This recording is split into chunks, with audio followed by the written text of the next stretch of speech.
Perkenalkan, saya Santi Aulirim Kustiawan dari jurusan akuntansi. Di sini saya akan menjelaskan tentang obligasi dan juga saham. Apa itu obligasi?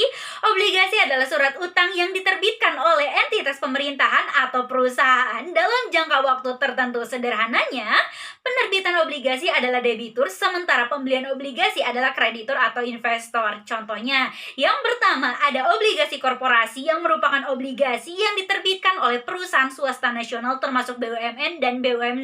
Yang kedua ada surat utang negara atau surat berharga yang diterbitkan oleh pemerintahan sesuai dengan Undang-Undang Nomor 24 Tahun 2002. Dan yang akan kita bahas selanjutnya adalah saham. Apa itu saham? Saham adalah surat berharga sebagai bukti kepemilikan baik perorangan maupun lembaga ataupun korporasi pada sebuah emiten, di mana ketika kita ingin membeli sebuah perusahaan berbentuk saham, kita harus melihat perusahaannya sudah terbuka, PT terbuka atau PT tertutup, di mana ketika kita membeli PT terbuka itu ada dalam bursa saham. Selanjutnya, ketika perusahaan membutuhkan dana segar, maka perusahaan akan IPO atau penawaran umum perdana, di mana perusahaan akan mendapatkan dana yang sungguh besar dari masyarakat ataupun dari investor dari mancanegara pun negara.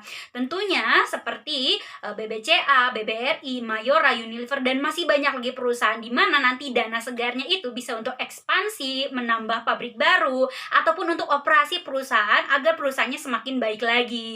Lalu transaksinya ada dua nih, ada primer dan ada sekunder. Primer itu ketika kita membeli sahamnya pada perusahaannya langsung, tapi kalau sekunder kita membeli sahamnya pada bursa saham, di mana transaksi ini jual beli ini terjadi setiap harinya, biasanya Senin sampai Jumat jadwalnya. Oke.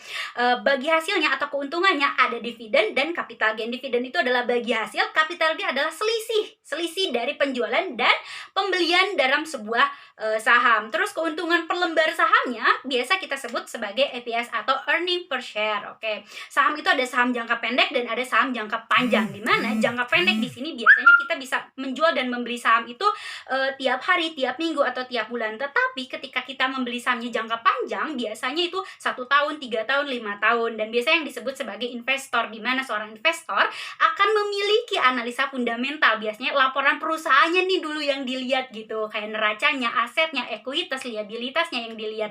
Sedangkan jangka pendek biasanya pakai analisa teknikal, bisa pakai grafik dan analisa teknikal lain-lainnya lagi.